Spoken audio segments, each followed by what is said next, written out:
Welcome to the Ek Woman podcast, where we bring you stories from South Asian women of the diaspora. Women keep pushing boundaries, and when we look, sound, and think different, it's more of a struggle. Our podcast interviewees are women who fought the odds and found success. Today, we're thrilled to be speaking with Shazia Mirza, a British stand-up comedian, actress, and writer. Just a heads up, we taped this interview during peak pandemic and before Indian origin Rishi Sunak became the Prime Minister. Shazia was born in Birmingham to Muslim Pakistani parents who immigrated in the 60s. She was the ideal desi girl who studied biochemistry at University of Manchester, did a postgrad in education at the University of London, and began her career as a science teacher.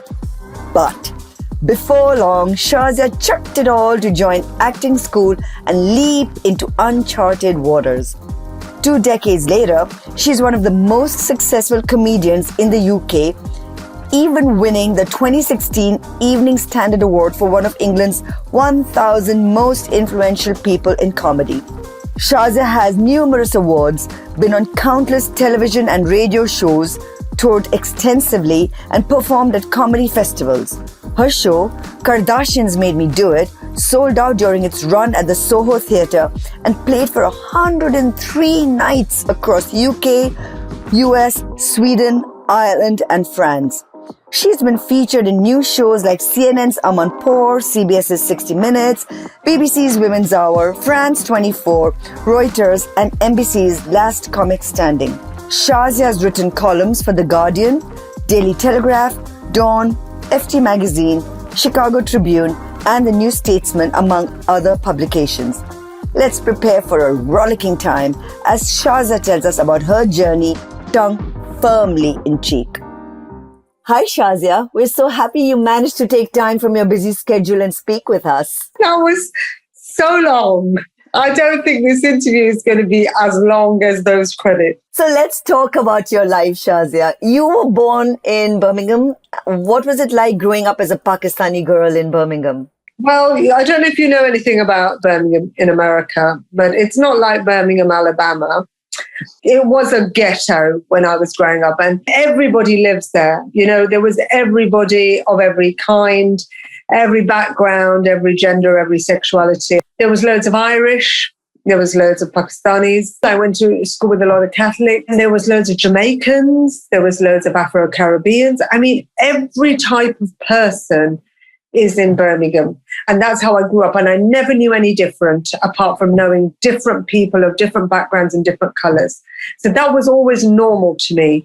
And when I left Birmingham, I didn't realise what a privilege that was, because most people don't grow up in that environment. I remember going to university and meeting a girl who had never had a black friend or known a black person in her life. And so for me to grow up in that environment, everybody was always normal to me. I never thought of any group of people like, I don't know them, I'm not comfortable with them. They were all always part of my life. So there was no feeling of prejudice and racism because you grew up in a very mixed... There was all of that, and it was very much in your face and on a big scale. Like when I was growing up, they had the Handsworth riots, where Handsworth was a very black area of Birmingham. There was always tensions between black people and the police, like in America, now still. And there was always black people who were innocent getting accused of crimes just because they were black. They were being stopped in cars because they were black. And this happened all the time. And there were riots on TV, white police officers against black people. It was the same against the Irish community. It was the time of the IRA. If you had an Irish accent, you were always accused of blowing something up. There was a famous case of the Birmingham Six. 6 men were accused of blowing up the rotunda, and they went to prison for life. And they didn't do it. They didn't commit the crime, but they were Irish.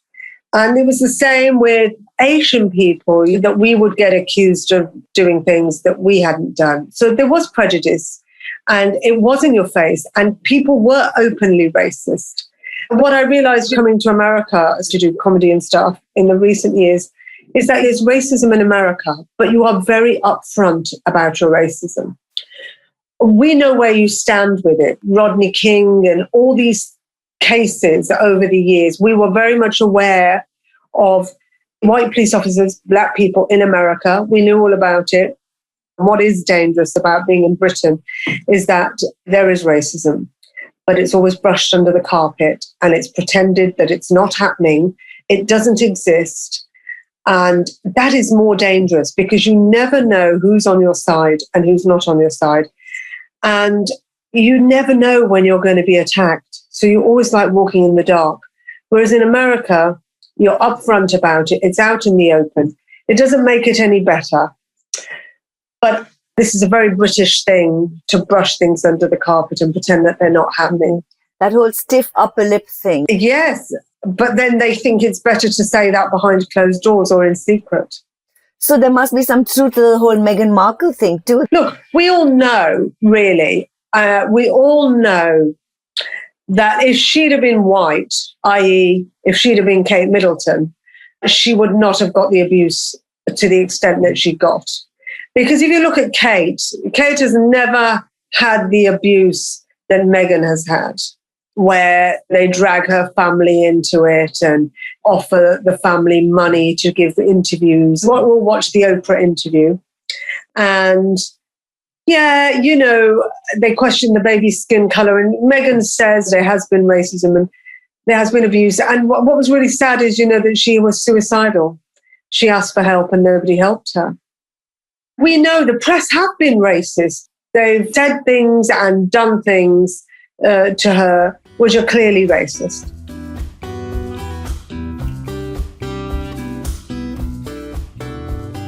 Have you faced anything, Shazia, in terms of racism, press, even heckling at your shows and things like that because of you being a Muslim brown woman? When I first started, just after 9/11, and that was a very difficult time because nobody really knew anything about Muslims then. And Muslims had never really been in the media. We didn't have Muslim villains like we do now. And so it was a very much new thing. And it was the kind of thing that the Irish got in the 70s and 80s. That if you were Irish, if you had an Irish accent, all of a sudden you were a terrorist. That kind of swapped over to the Muslims in kind of 2003, 2004. And it's kind of carried on. Mm-hmm. But, you know, just because it's at the forefront because of ISIS and Syria and also because of Gaza now and what's happening in the Middle East, we're always kind of there in the firing line. But I have to say, the Jews get it just as bad. There is a huge amount of anti-Semitism. And just because the Jews are generally privileged now, done very well for themselves, have very strong positions in Hollywood and in the media, people think that they're okay. But that's not true because they still get a lot of anti-Semitism and they're still attacked. They still face prejudice. It's the same, obviously, as you've seen in America with black people. I read somewhere where you've said the Pakistanis in Birmingham think they are more British than the British. Well, it's not that they think they are. They are. They are more British than the British. Give us an example. Look, they've come here and they don't just want to fit in. They want to take over. And so they want to run everything and they want to be more British than the British. So they go out of their way to be British. They change their names to English names. Okay. And I've joked about this before about, you know, my dad being called Mohammed, but he calls himself Bob. They all do that. My mother, she's called Sarwat, she calls herself Sharon. They really want to be successful. Like in the cabinet here in Britain, in the government, there are people that are Muslim, that are Pakistani. They're not happy with just having a position in the cabinet. They want to run the country. They don't just want to do well. How did your parents adapt when they first came to the UK? I think they were the first generation that came in the 70s. So they didn't really know what to do then, but they tried very hard. Like at the time in the 70s and 80s, Princess Diana was everywhere. All the white women want to look like Diana. And so they'd go into the hairdressers and ask for a Lady Di haircut. My mum did the same. So this, you know, little Pakistani woman, she would go into the hairdressers and say, make me look like Princess Diana. And the hairdresser would just go, oh, you know, I'll try my best. She'd wear Diana dresses. Diana hair. And then they started to watch the Queen talking English on TV, my mum and dad, and they'd kind of emulate the Queen and try and talk like the Queen.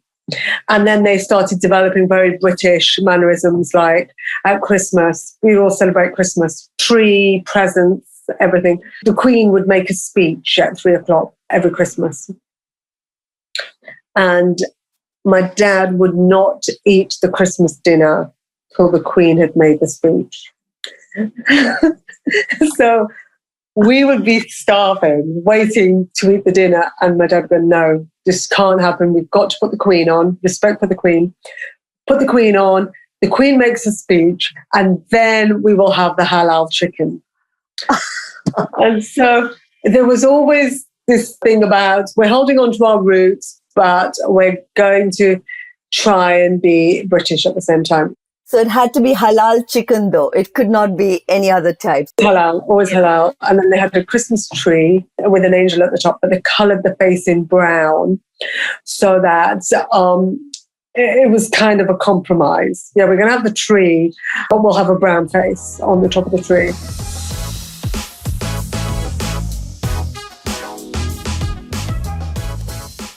How has it been for your parents? I read a book called Homeland Elegies by Ayad Akhtar, who's a Muslim American.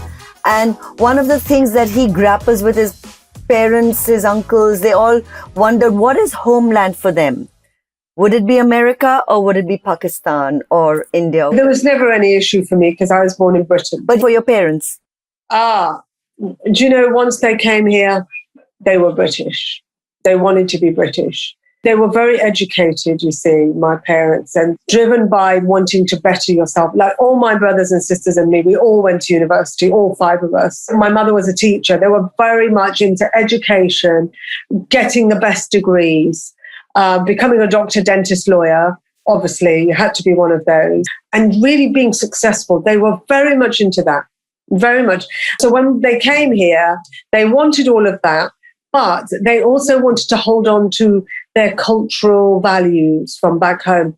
And that's very difficult to do when you're living in a very Western place. How was it for you, torn between being English outside and, watching the Queen and eating your halal chicken and still trying to identify with the Muslim culture that your parents were trying to keep alive in your home? Yeah, that's difficult. And I'm sure that every person who's brought up in a kind of dual culture has the same conflict. Especially if they're born here, because this is all you know. Do you have any story that you can share about this culture clash? Yeah, I never understood the other way, what they wanted to hold on to. I only understood my way. I wanted to do things that all my white friends were doing. I just wanted to be white. So I wanted to have blonde hair.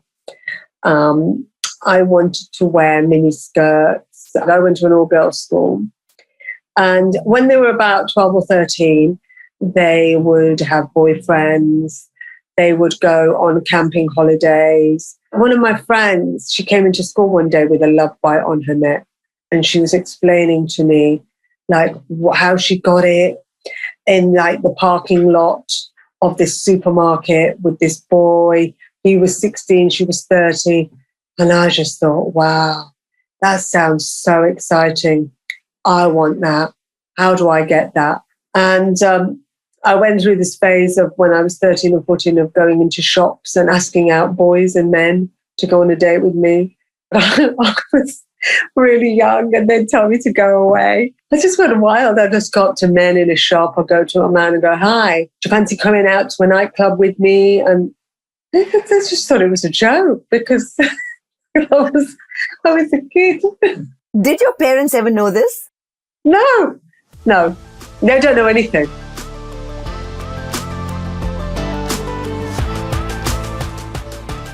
You have a column, I think, Diary of a Disappointed Daughter in The Guardian. Do you feel you disappointed your parents? Oh, they are. They are disappointed. My generation will probably be different, but my parents' generation, they wanted us to all be successful. They wanted us to have degrees and, be doctor, dentist, lawyer, be really high-powered, be really accepted by the British public and people in Britain. But at the end of the day, They really don't give a shit unless you're married or not. And if you're not married, that cancels out all of your achievements. They don't mean anything. You've got to be the doctor, dentist, lawyer and be successful, but you also have to be married. And I think that because I'm not married yet, all my achievements, as my mum said, they are wasted. What a waste, my mum said. So does she try to set you up with people? She used to, for years, try to set me up with people, but she can't find anybody in my age range anymore. The people she's trying to get me set up with are all dead. All the people she knows now are dead. They don't know anybody anymore. And now she's heard about the internet. Oh, my God. Like, they know about cousins and stuff who've married people they've met on the internet. She said to me the other day, have you heard of the internet and the websites? Everybody's going on the websites now and meeting people on the websites. Everybody's doing it. Why aren't you on there? And she said, I'll get the name for you. She's been going around asking people about websites and internet and saying, you know, I've got a spare daughter going. Anybody want her? Anybody, just take this woman so I can die. I cannot die. I'm hanging on till my daughter is married. And I'm like, don't let me stop you. If you want to go, you go. Because don't wait around for me. It might never happen. So you never know. You probably have a Bumble and a Tinder profile and an OkCupid, you know, that your mom set up for you. And she's got so desperate recently. She's like, okay, look, it's best you just bring home anything. We don't care if he's black or white. Just bring anything home and you'll be with anyone now and it'll be okay. My mother has done Hajj 20 times. She's been to Mecca 20 times. Because she's so traumatized. She's like, every time I see you doing something, I feel I need to go back because I need to pray because things are obviously not working. And it's all because of you. Oh, yes. I'm the reason for everything. When was that aha moment? Because you went to university, you did biochemistry, you were a science teacher. What switched in your head and you said, I need to now become a comedian? It was an accident, really, because I don't think comedy is something that you plan to do. Nobody did it when I was growing up, you know. Nobody did comedy. Nobody looked like me. Women didn't do it. Women of color didn't do it. And it was white men. Also, there wasn't much humor in our house.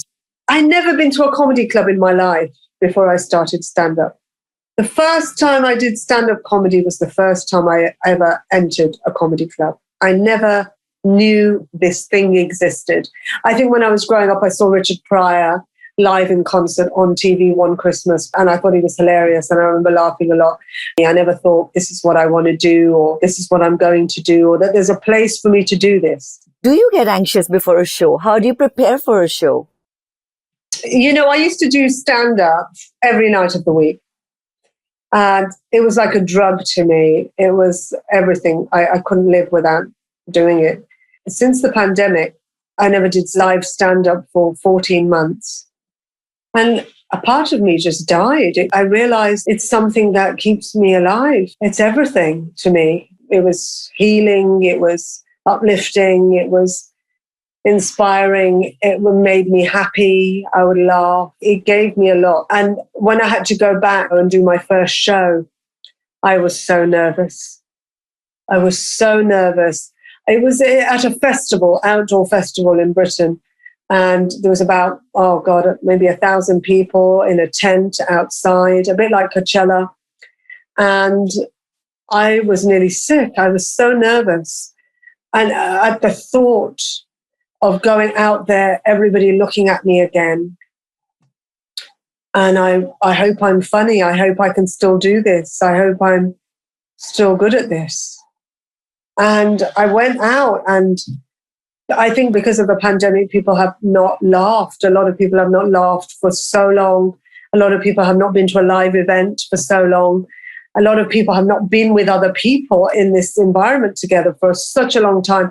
They were laughing hysterically. And I was standing there thinking, am I really funny, or are they just really desperate?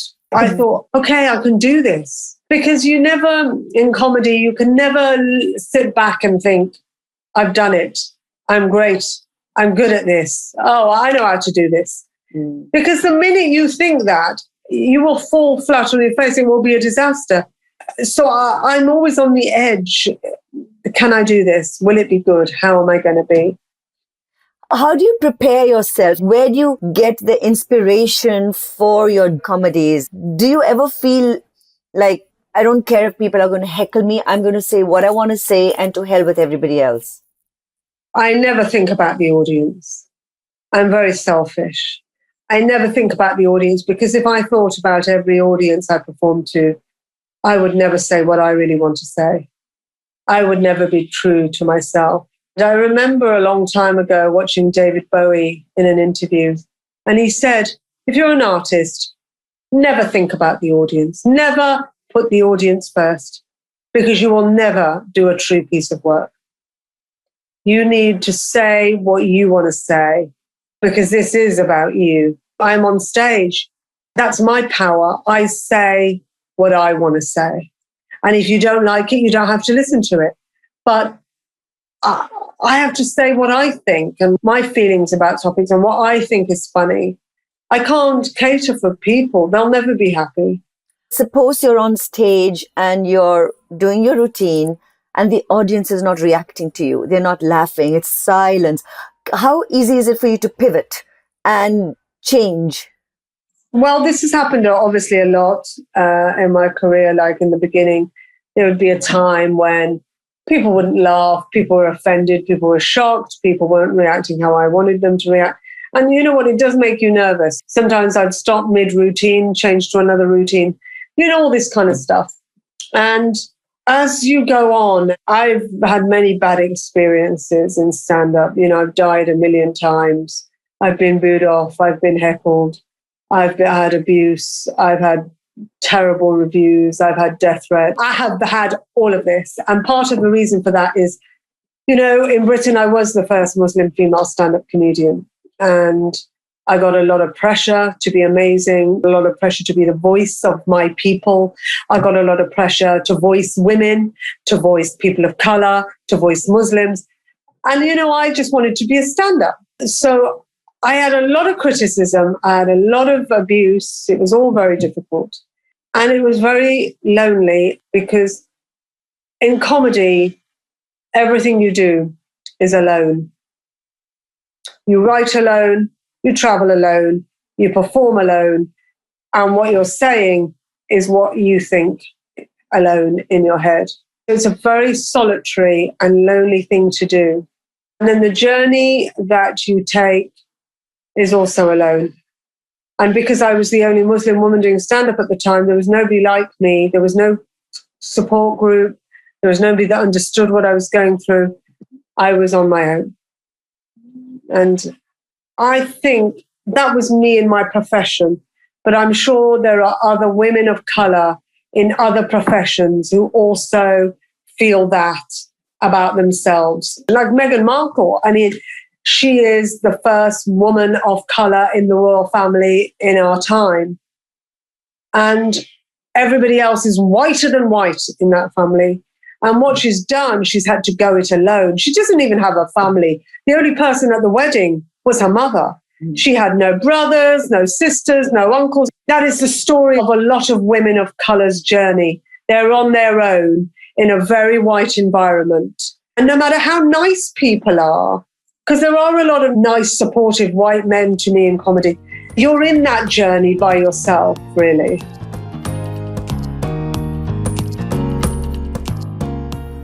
Many women we've spoken to talk about this journey that they take where they're trying to break into a white male-oriented profession.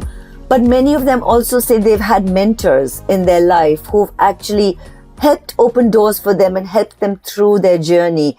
Have you had somebody like that? I never had one. And I really wish I'd had one. I really wish I'd had a woman, a strong woman, who mentored me, guided me, protected me, advised me. I wish I had that person.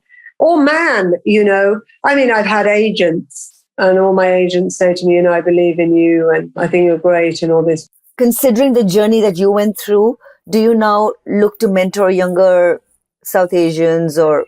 I do. I think it happens organically. I have a few young girls who are in the industry. Like one of them is not a comedian, but she is a presenter on TV. She is also Black, woman of color.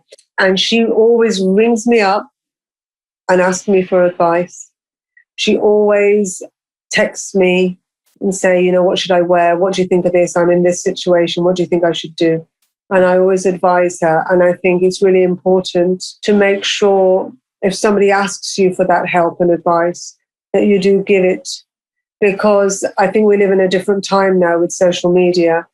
And I think a lot of young people find things harder in a way, and are not strong enough to take criticism. I know a lot of the young people have mental health problems because of this social media time we're living in. Now, I've got some new material which I'm writing, which is about strong women. I'm always labeled a strong woman. And if you're a strong woman, oh, you're going to be all right. She doesn't need help. She doesn't need advice. And then when the strong woman commits suicide or something terrible happens, everybody goes, oh my God, I'm really shocked she did that. She was such a strong woman. People said that about Diana. They used to refer to her as a strong woman. Yeah, she tried to commit suicide 4 times.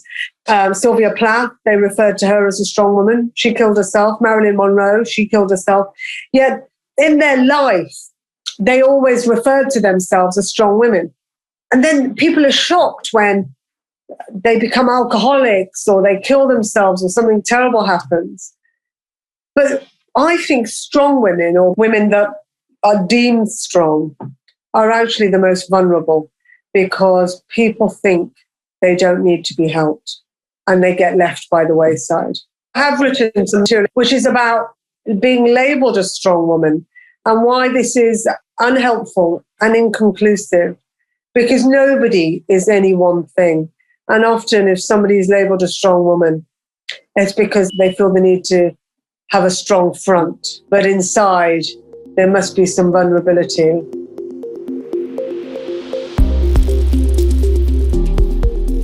What to you is the award that you treasure the most and which made you think, aha, I finally made it? I never think that I've made it. I never, ever, ever think that I've made it. I don't feel that I've achieved what I've wanted to achieve so much so far. What is it that you want to achieve? I want my books to be published. I want my own TV show. I want to do films. I want my sitcom commissioned. I want to act in comedy films. Like I'd love to work with Al Pacino. I'd love to work with Woody Allen. I'd love to work with Quentin Tarantino. I don't think you should ever give up on your dreams. I think women give up on their dreams far more easily than men because women are more challenged in their life. You know, we have to have children and we're under pressure to get married. At the same time, can we have a career? We have to always sometimes take a step back from our career to look after our children, to look after the family. Women are under pressure to make their marriage work. If the marriage doesn't work, it's the woman's fault. Oh my God. Men can get married 3, 4, 5 times. There is a stigma attached to women that get married 3, 4, 5 times or have kids from different men. There are so many more challenges for women. If you don't have children by a certain age, then you still want children. Women in their 40s, they want children. Then they have to go through IVF. Then they have to maybe try and think about adoption. And women face these challenges more than men. And so I think we give up on our dreams a bit more easily. Is it a dream for you to eventually find somebody and have a meaningful relationship, have children even maybe? I don't think that it's a dream. My dreams are working with Al Pacino. It's based on my hard work. Marriage is such a personal thing and it's something you can't engineer and make happen in the same way that maybe you can make your career happen.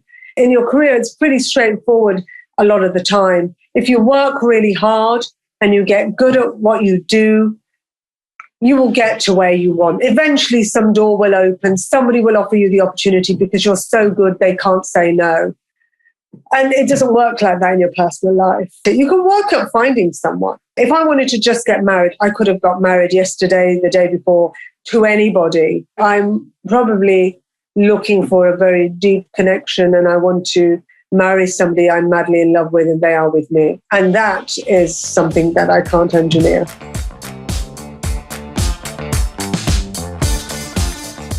What does Shazia do to switch off from comedy and dreams and pursuing her goals and career?